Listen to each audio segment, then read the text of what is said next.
Back to continuing coverage now on the former Patriots tight end Aaron Hernandez, who was back in court today. As we just reported, he was denied bail for a second time. It comes one day after police arrested him for murder outside his home in Massachusetts.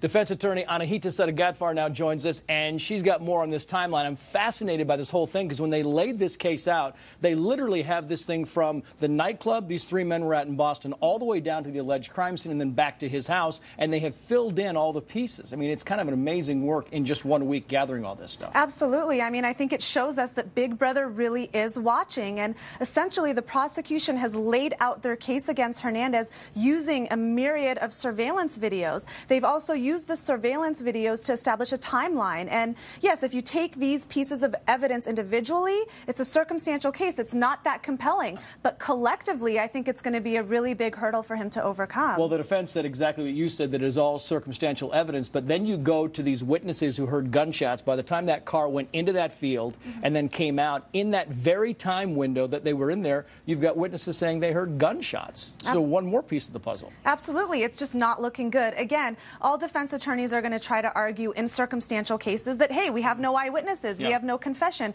But most cases, Trace, are circumstantial cases. And again, when you have a compilation of evidence like this, and you also have these text messages showing that he sort of allegedly orchestrated this crime, it's just not looking very good for him. You step ahead, and they've got another man arrested now, and you had allegedly 2 other people in that car with him, and that he orchestrated this execution-style murder.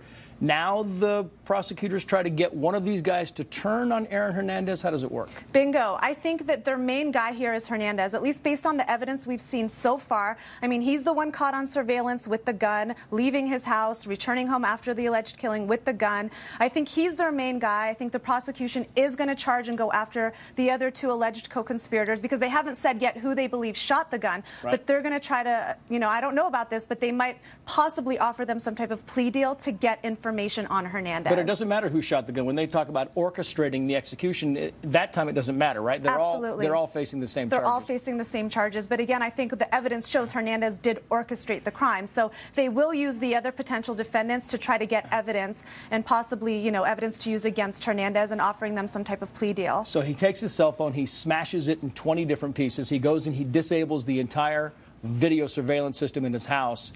The obstruction of justice charges we thought were going to come down first. Now they've got him on murder. How does that play into this case? Yeah, it does. Of course, again, it does not look good. I mean, that goes to show his consciousness of guilt. When you have someone that's getting rid of evidence, that he also appeared very unsympathetic. If you notice today in court, that doesn't look good. His defense attorneys have a lot of work cut out for them. I think they need to work a lot also on his demeanor and his presence once that jury is impaneled. And he's got those tattoos they're investigating. It could possibly be gang symbols. Anahita Sedahatfar, we got to go. Great stuff. Thank you very much. Thank you, Trace.